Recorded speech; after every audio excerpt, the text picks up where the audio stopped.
Sadio Mane একজন footballer এবং most famous একজন ফুটবলার, কোটি কোটি কোটি টাকার মালিক সে। তো তার আমি একটা ভিডিও দেখছিলাম, সেখানে বলা হলো যে সে যখন খেলে আসছিল তার হাতে একটা ফোন ছিল, এটা হচ্ছে ভাঙ্গা আইফোন।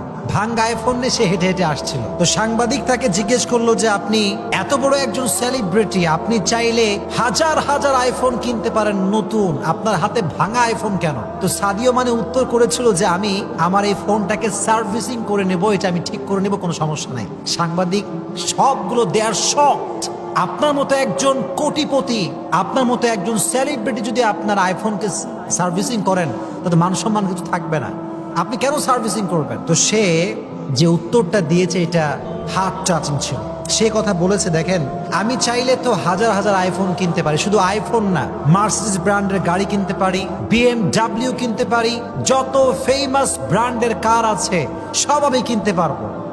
কিন্তু আপনারা আমাকে বলেন তো, এত কিছু যদি আমি কিনি, এই সব কিছুর কোনো একটা অংশ কি আমার সঙ্গে কবরে যাবে? এত আসতে বললেন কেন? কবরে যাবে? কবরে যাবে না। এটা আমি কিনে কি করব? আমি চাইলে অনেক কিছু করতে পারবো, অনেক কিছু কিনতে পারবো, বিশাল বড় ডুপ্লেক্স ট্রিপ্লেক্স বাসা আমি করতে পারবো, কিন্তু এগুলোর কোনো কিছুই আমার সঙ্গে কবরে যাবে না। আর সে বলল, যেহেতু আমি অভাবের কারণে শিক্ষা গ্রহণ করতে পারি নাই, তাই শিক্ষার মূল্য আমি বুঝি। কিন্তু আমি দেখতে পাচ্ছি সমাজের সবচাইতে দুর্নীতিবাজ মানুষগুলো সব শিক্ষিত মানুষ। কথা বলেন ঠিক কিনা?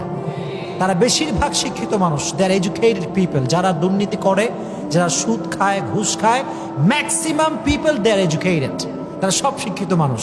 তো সে বলল শিক্ষার গুরুত্ব আমি বুঝি, তো আমি চাইলে মার্সিডিজ ব্র্যান্ডের কার কিনতে পারি, ফারারে কিনতে পারি, BMW কিনতে পারি, কিন্তু আমি এইসব না কিনে যে স্কুলগুলোতে বাস নাই, যে কলেজগুলোতে বাস নাই, আমি তাদের শিক্ষা সহজ করবার জন্য বাস কিনে দিয়েছি, গাড়ি কিনে দিয়েছি।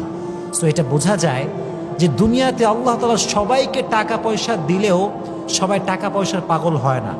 দুনিয়াতে আল্লাহ সবাইকে টাকা দিলেও সবাই টাকা পয়সা অপচয় করে না, অনেকে এটাকে ভালো কাজে লাগায়। এই জন্য প্রিয় ভাইয়েরা, যে আয়াত আমি তেলাওয়াত করেছিলাম, আল্লাহকুমুত তাকাসুর, দুনিয়ার সম্পত্তি, লোভ, লালসা, মায়া, মহাব্বত আমাদেরকে আখিরাত থেকে পরিপূর্ণ গাফিল করে দিয়েছে। হাত্তা জুরতুমুল মাকাবির, যতক্ষণ পর্যন্ত আমরা কবরে না ঢুকবো, এই লোভ, লালসা, মায়া, মহাব্বত, দুনিয়ার প্রতি যে মায়া, এটা কোনোদিন কমবে না। এই জন্য প্রিয় ভাইয়েরা, আমরা সবসময় বেশি বেশি আখিরাতকে স্মরণ করে চলবো। পারা যাবে ইনশাআল্লাহ। যত টাকা পয়সা আমাদের হোক না কেন, অপচয় করার মনোমাইন্ড রাখবো না, সব সময় এটাকে আল্লাহর রাস্তায় ব্যয় করব, মানুষের সহযোগিতা করবার জন্য ব্যয় করব।